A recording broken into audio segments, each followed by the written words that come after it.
Overcrowding is a reality of what we are facing here in Meridian every single day when we look at our facilities, and especially when you look at the elementary school. The growth that we've experienced over the last 15 to 20 years is beyond projections. When you really think about the IRE campus, that building opened 11 years ago, and if you go back and you look at what the population was, what the projections were, that IRE facility was built to the maximum that it could have been built to at that moment. We're a growing community.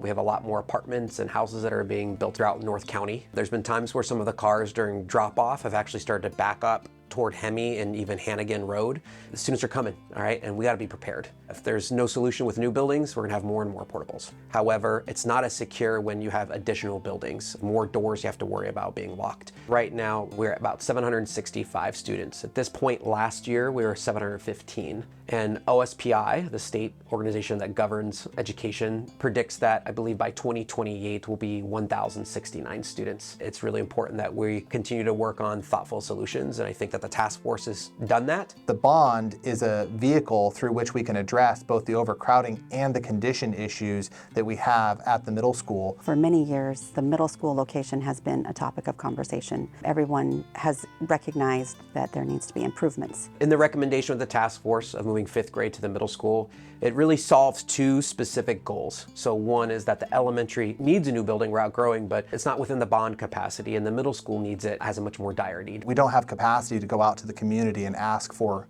2 new schools. A 5-3-8 middle school used to be the model here in Meridian back in the 70s. If we transition to a 5-8 school in order to help with that overcrowding, you're able to pull a whole grade level out of the Irene Ryther campus onto a newly built campus that can be purpose-built for that experience. It is possible to do this safely and also allow children the ability to participate and be exposed to sports and academic opportunities that wouldn't be there at an elementary level. When you have 4 grade levels, you start to kind of pair off 2 grade levels at a time, and you can really lengthen the runway for success to 8th grade. Being able to take those 5th graders and take them from the potential they have as leaders at the top of the IRE spectrum, but bring them into the middle school fold and really work with them and develop them. Building the new middle school, we have the opportunity to be a part of positive change and to really build on that foundation of learning thrives here. It would fit in with kind of the model and the mission of what a middle school is all about, that transition from childhood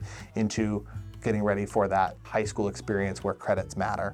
The planning committee came up with the bare bones of what the optimal future of Meridian would look like. The next step would be for community involvement to take us further. It's going to influence how people perceive Meridian. It's going to influence our home values. It's going to influence the wonderful children that we're helping to prepare for a global world. Families are going to find that we are going to welcome that feedback and that input and be as transparent as we possibly can as we go through and design not only the structural facility itself, but what does the programming look like and how can it be appropriately designed to meet the needs of 5th graders and where they are and ensure that they have that emotional, social safety. I can't imagine what 4 or 5 years looks like without a new middle school. I can't speculate, but I do know that the need is here now and today, and we have the opportunity to make a difference for today's student and tomorrow's student and future generations.